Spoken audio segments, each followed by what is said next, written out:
Hello students, कैसे हो आप सब। उम्मीद करता हूं कि आप सब अच्छे होंगे और आपकी पढ़ाई भी अच्छी चल रही होगी। तो चलिए शुरू करते हैं आज की वर्कशीट। और आज की वर्कशीट है क्लास 6 के सामाजिक विज्ञान की वर्कशीट नंबर 12। बच्चों, आज की वर्कशीट में हमें अध्याय 1 में सौर मंडल में पृथ्वी को पढ़ना है। लेकिन इससे पहले कि मैं वर्कशीट शुरू करूं, आपको याद दिला दूं कि आपने अभी तक अगर चैनल को सब्सक्राइब नहीं किया है तो सबसे पहले चैनल को सब्सक्राइब कीजिए और उसके बाद बेल आइकन का बटन भी दबाइए ताकि सारी वीडियो के नोटिफिकेशंस आपको मिलते रहें। और उप विषय है कि पृथ्वी और चंद्रमा। सौर मंडल में पृथ्वी पढ़नी है और पृथ्वी के साथ साथ चंद्रमा को भी आज हमें जानना है। आप जो यह चित्र देख रहे हो तो इस चित्र को ध्यानपूर्वक देखो कि इस चित्र में यह पृथ्वी है नीली वाली और चंद्रमा इसके ठीक सामने है और यह पृथ्वी की परिक्रमा कर रहा है। मतलब कि चंद्रमा पृथ्वी का उपग्रह है जो पृथ्वी की परिक्रमा करता है और 27 दिन में इसके एक चक्कर लगाता है।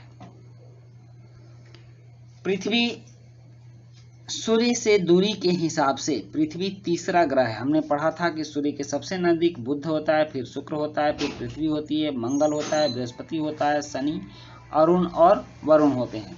तो ये जो तीसरा जो ग्रह है यह हमारी पृथ्वी है।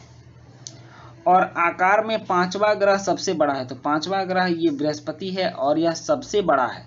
यह ध्रुव के पास थोड़ी चपटी है। पृथ्वी ध्रुवों के पास थोड़ी सी चपटी भी है और यही कारण है कि इसके आकार को भूआभ कहा जाता है। और इसी चपटी होने के कारण पृथ्वी का आकार कैसा कहा जाता है, तो भूआभ कहा जाता है।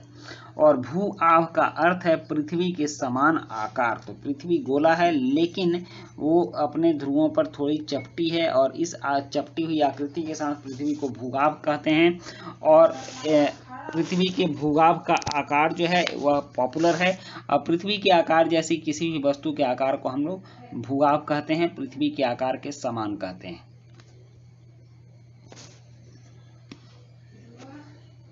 अंतरिक्ष से देखने पर पृथ्वी नीले रंग की दिखाई पड़ती है। जैसा कि आप यहाँ फोटो देख रहे हो, बिल्कुल ऐसी ही पृथ्वी दिखाई पड़ती है क्योंकि इसकी 2/3 सतह पानी से ढकी हुई है। पृथ्वी की 2/3 सतह पानी से ढकी हुई है, इसलिए इसे नीला ग्रह कहा जाता है। चूंकि अंतरिक्ष से देखने पर नीले रंग की दिखाई देती है, इसलिए पृथ्वी को नीला ग्रह कहा जाता है।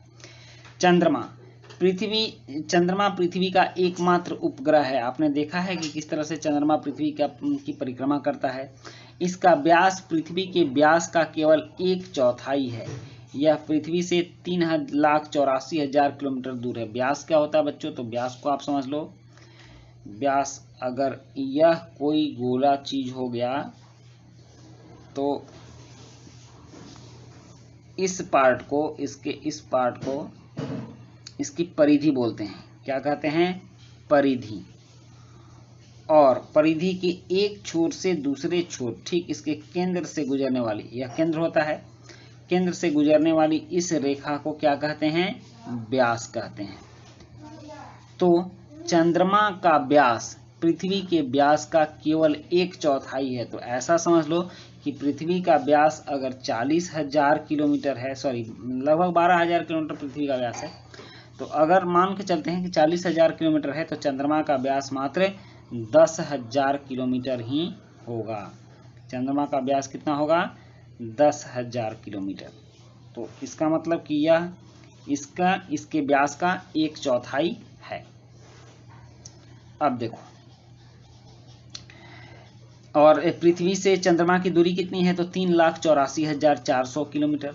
चंद्रमा पृथ्वी का एक चक्कर लगभग 27 दिन में पूरा करता है। वो तो आपको मैंने पहले भी बताया है कि चंद्रमा पृथ्वी का एक चक्कर लगभग 27 दिन में पूरा करता है।